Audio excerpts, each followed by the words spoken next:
الله وبركاته. نحمده ونصلي ونسلم على رسوله الكريم وعلى آله وأصحابه أجمعين أما بعد. Bismillahirrahmanirrahim. Alhamdulillah jemaah salat subuh ini melakukan Allah. Kita lanjut ngaji kitab As-Sunnahul Bid'ah. La hadratin Nabi Mustafa Muhammad sallallahu alaihi wasallam azwadi wa waladi wa dzurriyyati ajma'in.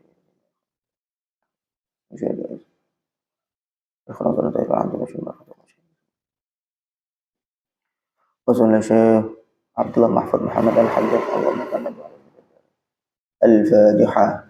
A'udzu billahi minasy syaithanir rajim. Bismillahirrahmanirrahim. Alhamdulillahi rabbil alamin. Arrahmanir rahim. Maliki yaumiddin.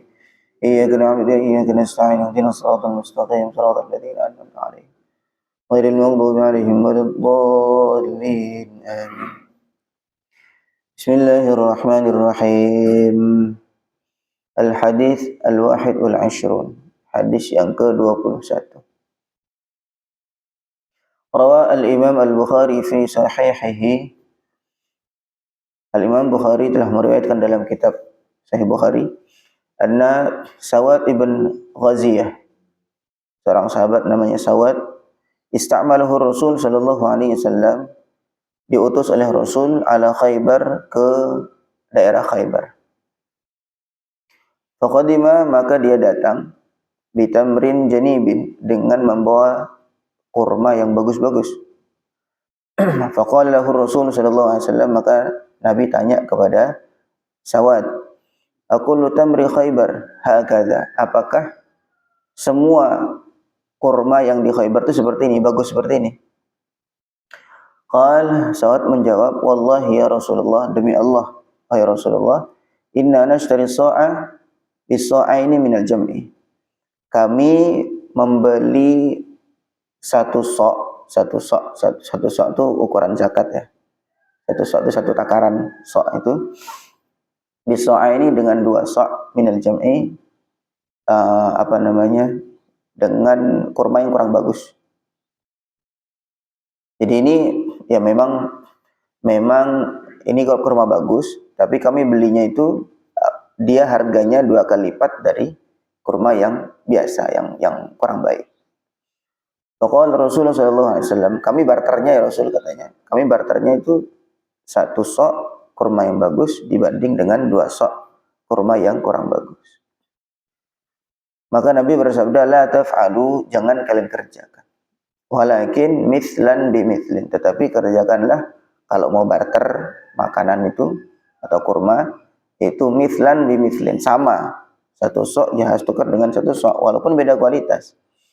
Au bi'u hada, atau juallah kurma yang kurang bagus ini, jual, kemudian didapat uangnya. Washtaru, dan belilah bithamanhi, dengan harga yang kamu dapat dari menjual kurma yang kurang bagus itu, min hada, dari kurma yang baik tadi, kurma yang bagus. Wa kadzal mizan, begitu juga makanan-makanan yang ditimbang.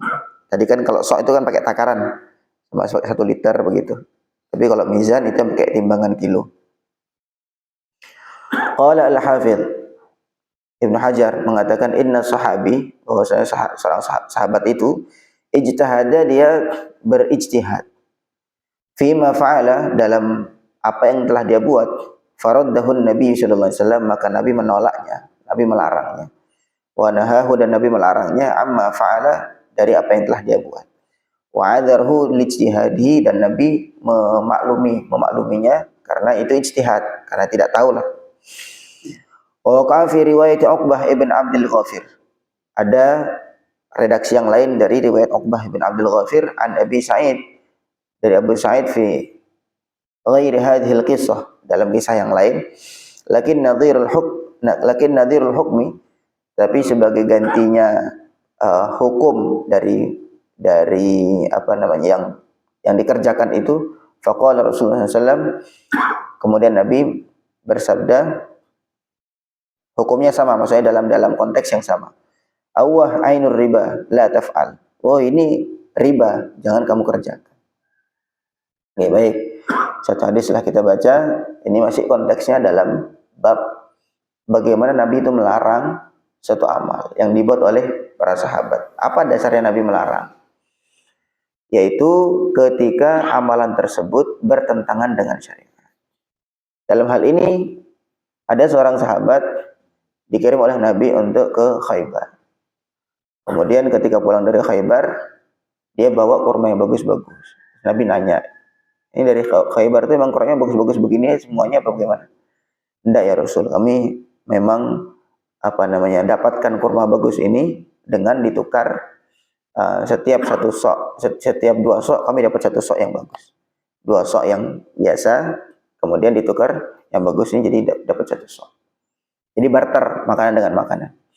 Maka kata Nabi, oh jangan begitu, tidak boleh. Kalau kamu tetap mau tukar kurma dengan kurma, ya harus sama 1 sok dengan 1 sok, 1 takaran 1 liter dengan 1 liter. Walaupun kualitasnya beda. Jadi ini memang begitu ya. Riba itu begitu. Memang aturannya. Barang ribawi itu diantaranya makanan dengan emas perak. Makanan dengan emas perak. Jadi kalau kita tukar barter makanan dengan makanan, baik itu dengan cara ditimbang, yang modelnya dengan cara ditimbang ataupun ditakar, maka itu syaratnya harus mithlan bimithlim, kemudian takobut, harus serah terima, barang yadan biadin, kemudian takobut, kontan, kemudian langsung segera diterima, kemudian takarannya harus sama. Begitu juga dengan emas. Emas 1 gram harus ditukar, kalau misalnya untuk mau tukar emas dengan emas, maka ya harus 1 gram dengan 1 gram, walaupun kualitasnya berbeda. Tapi kalau nanti misalnya berbeda, maka itu namanya riba. Namanya riba. Dan riba ini sebenarnya bukan masalah untung rugi ya. Memang Allah kasih ujian kepada umat ini dalam hal riba. Kan sebenarnya kan tidak ada yang dirugikan kalau memang kualitasnya berbeda, yang satu nih 2 liter terus ditukar dengan 1 liter kan begitu. Sebenarnya kan tidak ada yang dirugikan karena kualitasnya berbeda. Nah, tapi memang riba itu seperti itu, tidak selalu main untung rugi.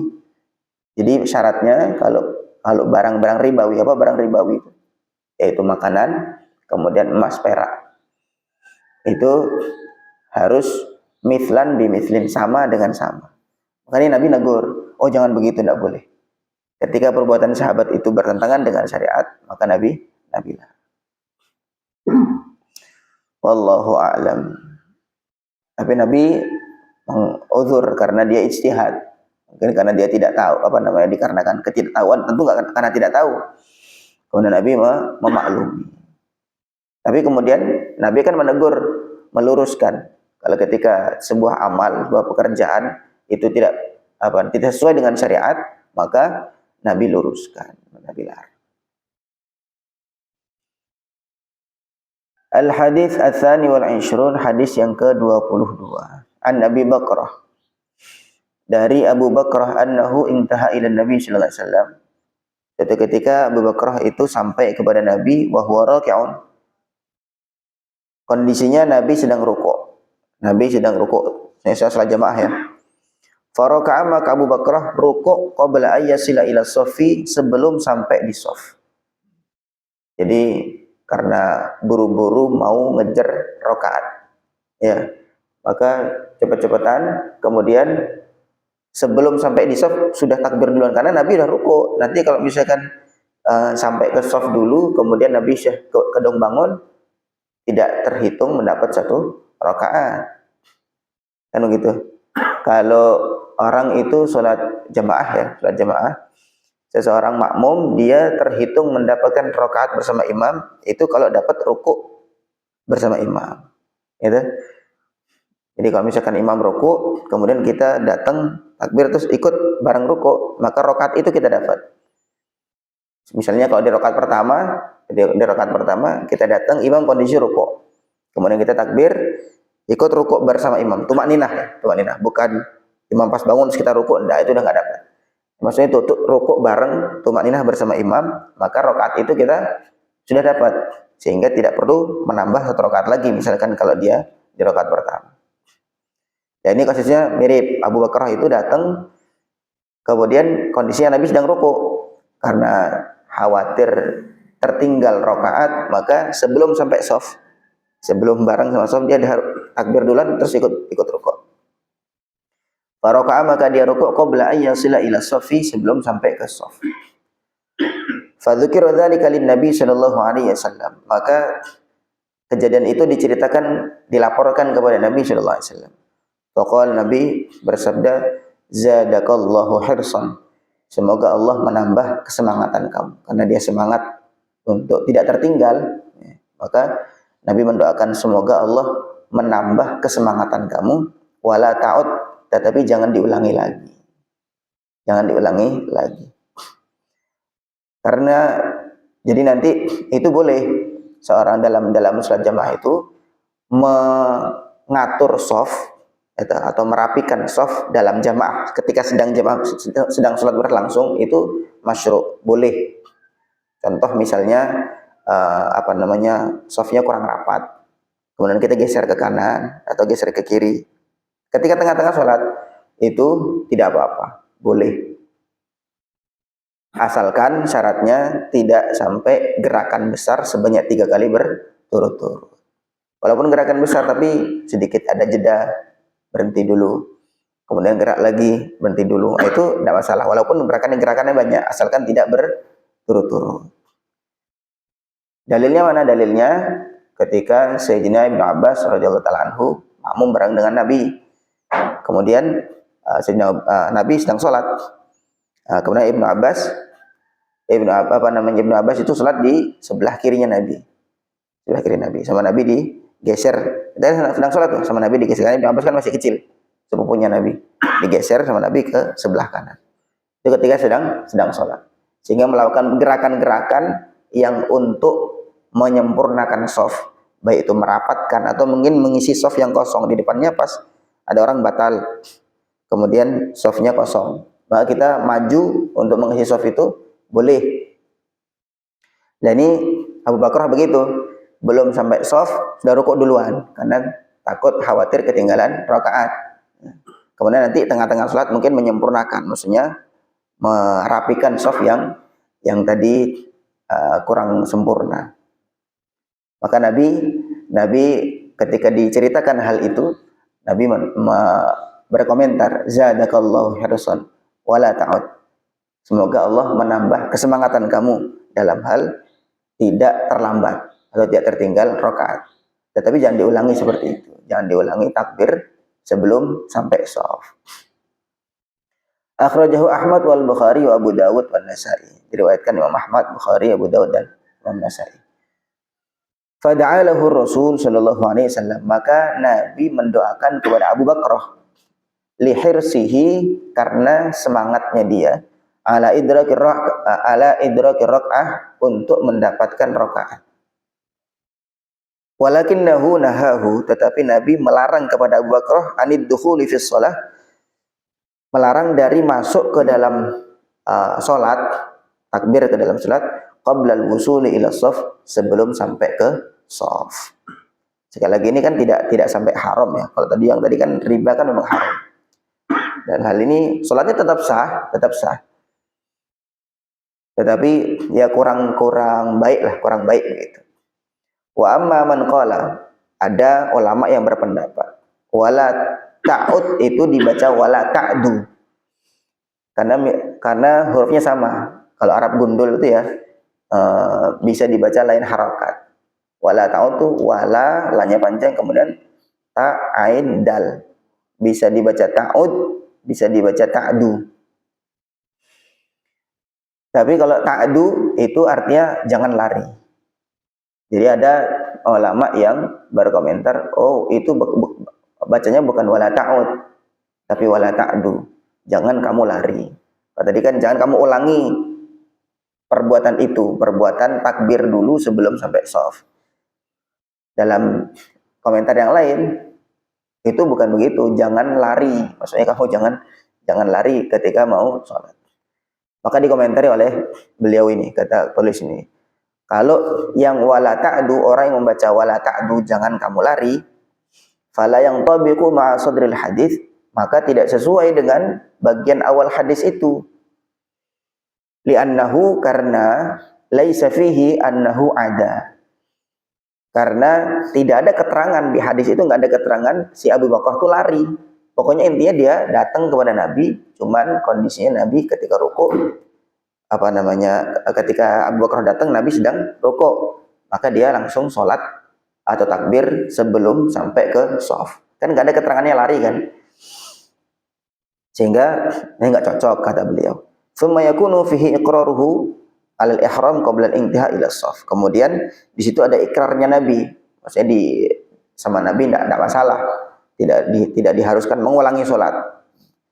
Alal ihram qabla al-intiha ila shaf, dikarenakan ihram, takbiratul ihram untuk sholat sebelum sampai ke shaf.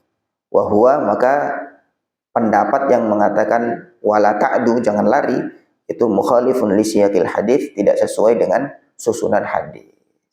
Sehingga yang tepat ya wala ta'ud, jangan kamu ulangi seperti itu, jangan kamu ulangi perbuatan takbir masuk ke dalam sholat sebelum sampai ke shaf.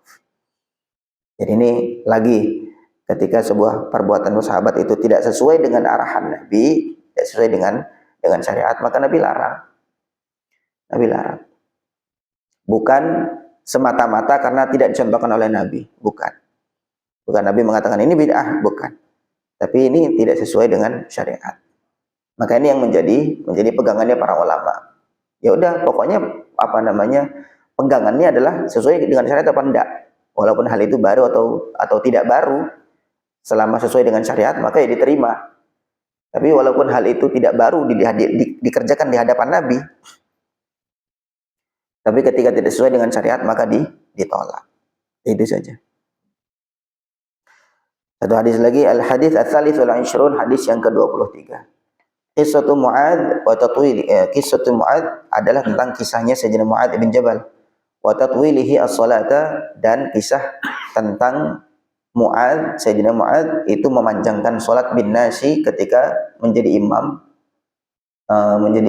kepada manusia. Wa qaulu Rasul sallallahu alaihi wasallam, dan sabda Nabi kepada Mu'adz, afattanun anta ya Mu'adz, apakah kamu mau jadi fitnah wahai Mu'adz? Kamu mau jadi, maksudnya fitnah dalam hal ini, fitnah itu menimbulkan kekacauan. Bukan fitnah dalam bahasa Indonesia kan, fitnah itu kan nuduh, bukan. Maksudnya dalam Indonesia itu fitnah itu maksudnya menimbulkan kekacauan. Afattanun anta ya Mu'adz, apa kamu mau menimbulkan kekacauan ya Mu'adz? Man amman nas, Nabi kemudian memberi masukan, man amman nas, barang siapa yang mengimami manusia, mengimami orang banyak, falyukhaffif, hendaknya memendekkan, meringankan, jangan terlalu panjang. Al-hadits. Wal qissatu fi sahih, kisah ini dalam hadis yang sahih. Warahal Imam Ahmad bi isnadin sahih, diriwayatkan juga oleh Imam Ahmad dengan sanad yang sahih, an Anas yuraji'u lafdhaha, dengan lafaz yang mirip. Wal maqsudu minha, maksud dari keterangan tadi, anna Rasul sallallahu alaihi wasallam, bahwa Rasul sallallahu alaihi wasallam angkara alaihi tatwil, Nabi mengingkari kepada Sayyidina Mu'adz itu memanjangkan salat ketika menjadi imam kepada orang banyak. Wa arsyadahu, dan Nabi memberi arahan kepada Sayyidina Mu'adz ila mura'ati ahwalil mu'tamin, untuk menjaga atau memperhatikan kondisi-kondisi yang bermakmum kepadanya. Karena yang bermakmum itu kan macam-macam dah. Ada orang yang sepuh, nggak kuat berdiri lama. Ada yang sedang nahan kencing misalnya. Atau ada orang yang habis sholatnya mau ada urusan, dia harus buru-buru. Kan begitu.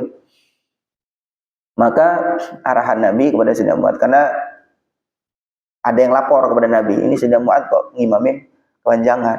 Nah, maka Nabi tegur kepada Sayyidina Mu'adz, kamu apa mau bikin kerusuhan, bikin kekacauan di antara manusia? Maka Nabi memberi arahan, hendaknya imam itu memperhatikan kondisi makmum. Wa qala lahu, kemudian Nabi bersabda kepada Sayyidina Mu'adz, iqra, bacalah sabbihisma rabbikal a'la. Paling tidak ya baca sabbihisma rabbikal a'la lah. Kalau kamu pengen agak panjang ya sabbihisma rabbikal a'la. Itu kan juz 30. Wa nahwaha, ataupun yang semacamnya, yang mirip dengan sabbihisma rabbikal a'la. Wa hadzal irsyad, jadi ini gitu ya, ketika Sayyidina Mu'adz berbuat suatu amal, ketika itu tidak sesuai dengan secara umum syariat yang dibawa Nabi. Nabi itu kan syariatnya membawa rahmat, membawa kenyamanan kepada umat, maka Nabi tegur. Walaupun ini tidak sampai haram, sekali lagi, walaupun tidak sampai haram, tetapi Nabi menegur ketika kegiatan tersebut itu bertentangan dengan syariat atau arahan baginda Nabi Shallallahu Alaihi Wasallam. Di antaranya tadi itu, ketika mengimami itu jangan terlalu panjang. Dan penting, kata Nabi, untuk memperhatikan kondisi-kondisi orang-orang yang bermakmum. Tapi kalau mau sholat sendiri ya silahkan, sholat sendiri mau bacanya 1 juz, 2 juz, 3 juz, silahkan. Kata Nabi kemudian dikasih contoh, paling tidak kalau mau agak panjang baca Sabbihisma Rabbikal A'la. Sabbihisma Rabbikal A'la itu kurang lebih setengah halaman. Kurang lebih itu setengah halaman. Sabbihisma Rabbikal A'la.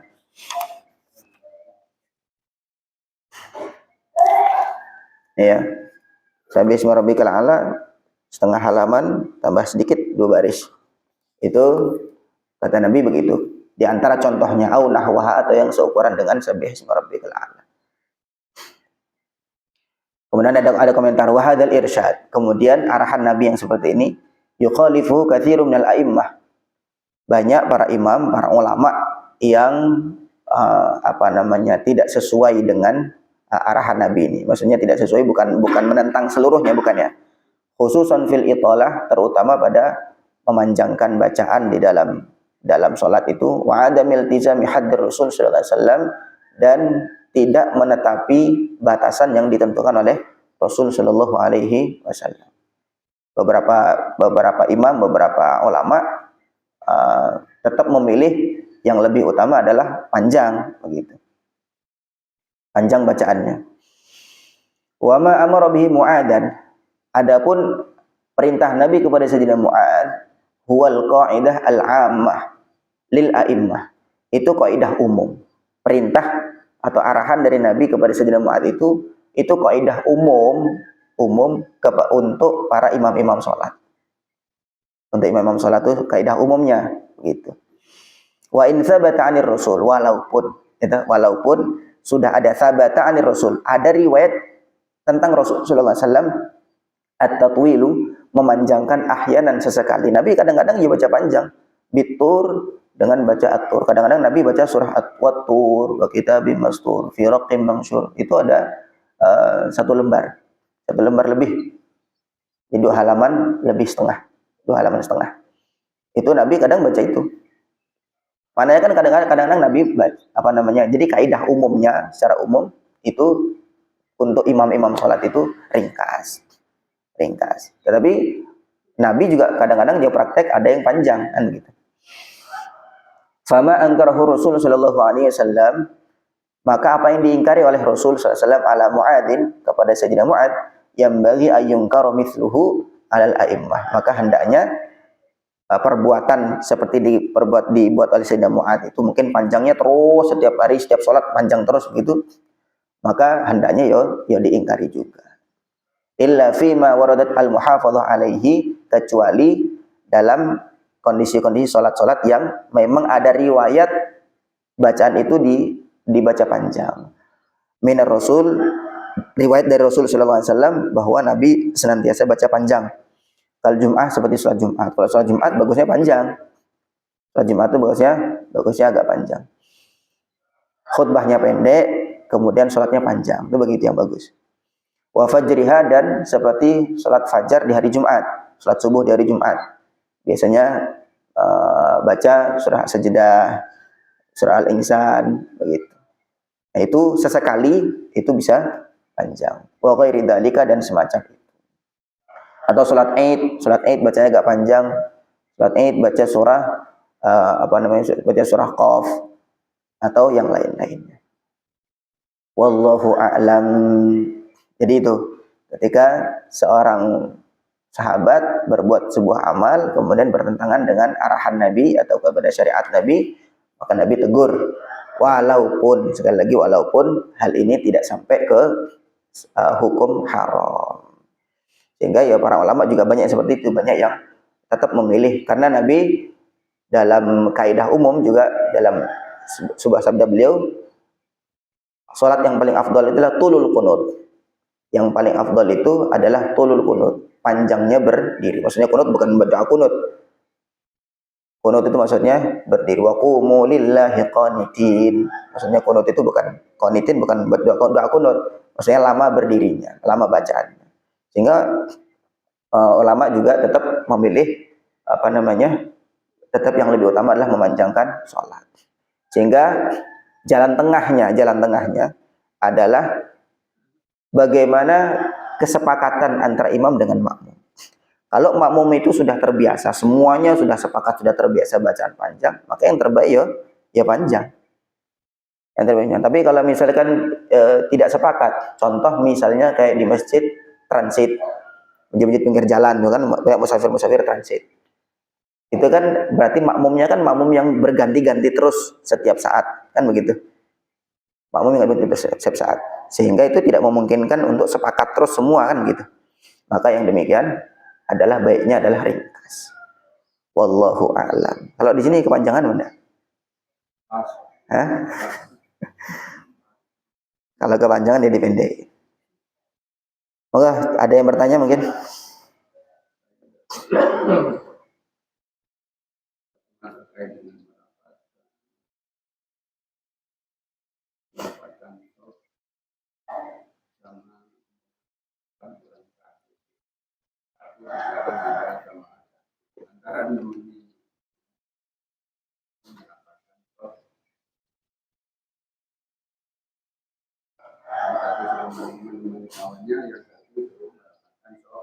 Ya. Kedua membaca. Kalau boleh membaca ayat dalam ayat tentang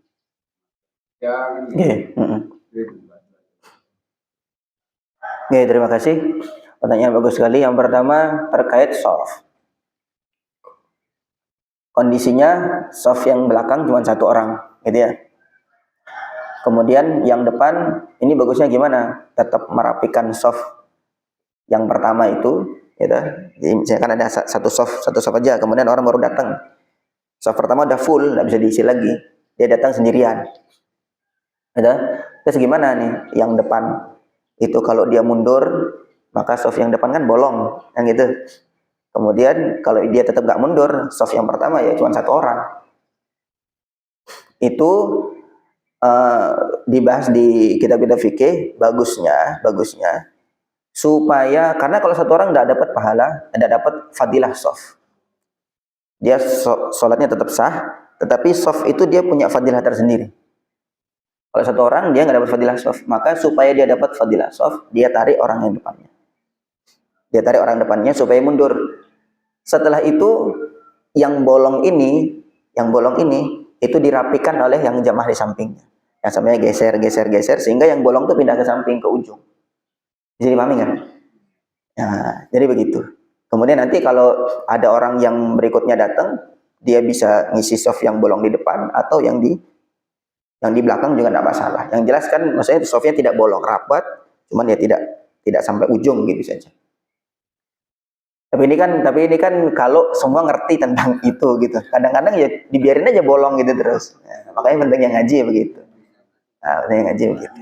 Jadi yang bagus adalah yang belakang yang baru datang itu nyolek soft yang depan itu supaya dia mundur. Nanti kan ada yang dicolek itu kadang kalau nggak paham juga apa colek-colek kan gitu.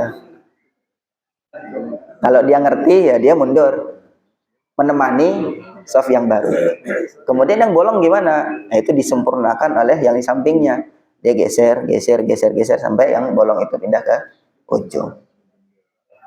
Gitu. Sehingga nanti yang baru datang selanjutnya itu bisa yang ke soft pertama atau soft kedua bebas. Sehingga dua-duanya soft pertama dan kedua dapat fadilah soft. Ini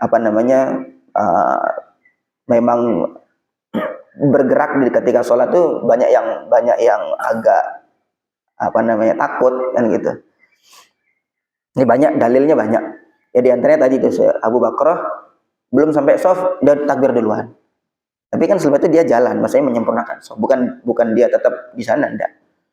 Begitu. Kemudian Sayyidina Ibnu Abbas juga begitu. Rasul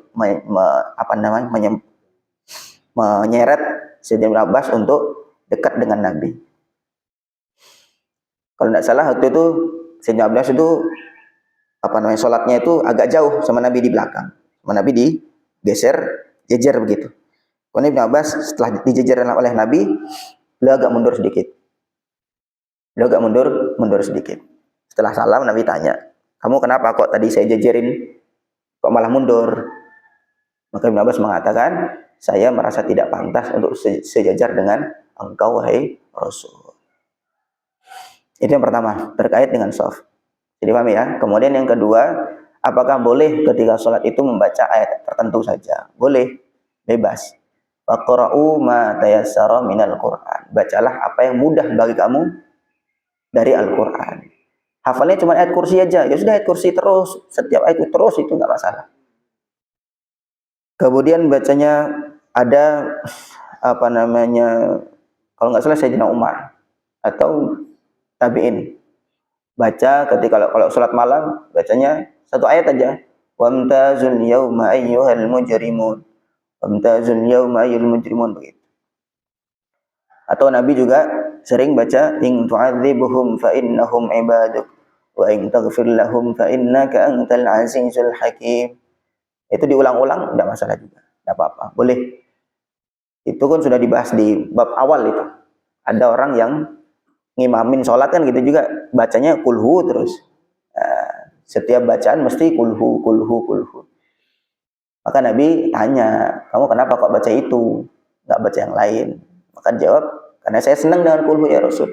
Kulhu itu cerita tentang sifat-sifat Allah, maka saya suka dengan baca sifat-sifat Allah." Maka Nabi mengapresiasi, "Hubbuka iyyaha adkhalakal jannah."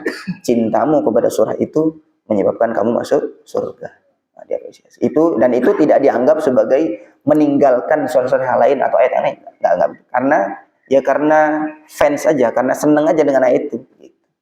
Itu tidak dianggap mengingkari ayat-ayat yang lain. Memangnya nggak ada ayat yang lain apa itu jadi baca? Bukan karena nggak ada ayat lain, karena senang gitu aja. Dan itu dalam syariat sah-sah saja dan tidak dianggap sebagai mengucilkan ayat-ayat yang lain. Oke? Oke, gimana?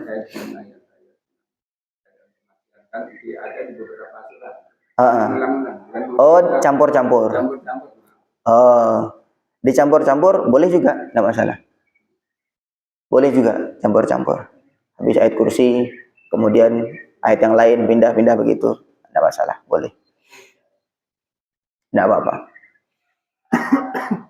Kaidah dasarnya faqra'u ma tayassara minal Qur'an. Bacalah apa yang mudah bagimu dari Al-Qur'an. Yang mudah ya apalagi itu aja, itu aja.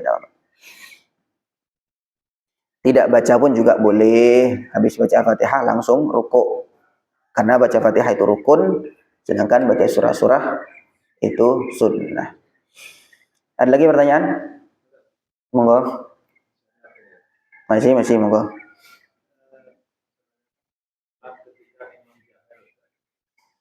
Bolehkah itu membaca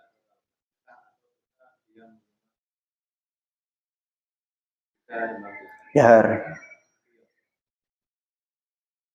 Waalaikumsalam warahmatullahi wabarakatuh. Ketika sholat jahar itu sholat yang keras suaranya. Apakah makmum baca Fatihah atau makmum diem aja, gitu ya? Dalam mazhab Syafi'i, dalam mazhab kita, semuanya baik imam atau makmum wajib baca Fatihah sendiri-sendiri. Bagi makmum dan imam wajib baca Fatihah sendiri-sendiri. Itu. Tapi kalau dalam mazhab Hanafi tidak. Semua bacaan makmum ditanggung oleh imam. Begitu. Ini perbedaan mazhab. Ya, kita ikut yang mana? Kalau kita dalam mazhab Syafi'i, kita hafal bacaan Fatihah, bagus baca. Kapan bacanya? Apakah bareng dengan imam atau bagaimana? Dalam kitab-kitab fikih itu dijelaskan bagusnya bagi imam. Jadi memang dalam imam dengan makmum itu, makmum ketika imam sedang baca Quran itu dia menyimak, diam, tidak membaca. Setelah imam menyelesaikan bacaan, baru kemudian dia baca Fatihah. Maka anjurannya dari kitab-kitab fikih itu, imam itu mestinya selepas habis amin baca Fatihah, amin itu ngasih jeda waktu, memberi kesempatan makmum untuk baca Fatihah. Jadi bukan langsung waladhdallin amin bismillahirrahmanirrahim qul huwallahu ahad Allahu samad. Makmum belum ada kesempatan untuk baca Fatihah. Sedangkan ketika imam baca surah, juga anjurannya untuk makmum juga menyimak begitu. Kan gitu. Jadi bagusnya bagi imam itu memberi kesempatan untuk makmum untuk baca Fatihah. Kemudian makmum baca Fatihahnya selepas imam. Habis imam selesai, waladhdallin amin, kemudian makmum baru baca Fatihah. Kalau bareng bagaimana? Tidak masalah. Bareng juga boleh, karena kadang-kadang khawatir. Biasanya yang terjadi itu kalau salat tarawih suratnya pendek-pendek, takutnya karena dia mau menyelesaikan bacaan Fatihah, imam dah rukuk duluan. Khawatir begitu, baca bareng dengan imam, baca Fatihahnya tidak masalah. Gitu. Oke? Jadi perbedaan pendapat dalam mazhab kita, mazhab Syafi'i, wajib bagi makmum untuk baca Fatihah sendiri. Kalau bacaan surat tidak, bacaan surat hanya menyimak bacaan imam, kecuali ketika kondisi makmum tidak mendengar bacaan imam. Karena saking jauhnya, misalkan jauh, kemudian bacaan imam nggak terdengar, maka dia sunnah baca surah. Ketika dia nggak mendengar, tapi kalau dia mendengar bacaan imam, bagusnya menyimak bacaan imam, diam menyimak bacaan imam. Ya itu imamnya juga begitu, imamnya karena untuk memberikan kesempatan baca Fatihah bagi makmum, maka dia memberi jeda. Habis amin itu diam sebentar. Kurang lebih berapa baca Fatihah itu? Kan tidak sampai 1 menit lah, paling setengah menit paling, atau nggak sampai lah, 20 detik paling selesai. Ada lagi pertanyaan? Kalau kita baca hafal baca Fatihah, bagusnya baca. Untuk orang awam itu selama perbuatannya itu masih ada ulama yang mengatakan pendapat itu, maka sah-sah saja. Untuk orang awam, al-awam la madhhaba lahu, orang awam itu tidak ada madhab. Pokoknya dia selama perbuatannya masih ada ulama berpendapat demikian, tidak masalah. Karena kalau kita kasih hukum-hukum yang berat, dia malah kabur. Malah, berat sekali agama ini. Tidak apa, monggo. Saya biasanya tidak pernah baca Fatihah ya. Ya monggo. Madhab Hanafi juga untuk makmum malah tidak usah baca. Karena ditanggung oleh imam semuanya. Jadi kalau madhab Hanafi itu diam aja. Imam makmum ya dimingkem aja ada. Dia potensi ngantuknya besar itu. Wallahu a'lam. Mudah-mudahan bisa dipahami, bisa kita amalkan. Subhanallah bihamdihi, subhanakallahumma bihamdika, asyhadu an la ilaha illa anta, astaghfiruka wa atubu ilaik. Assalamualaikum warahmatullahi wabarakatuh.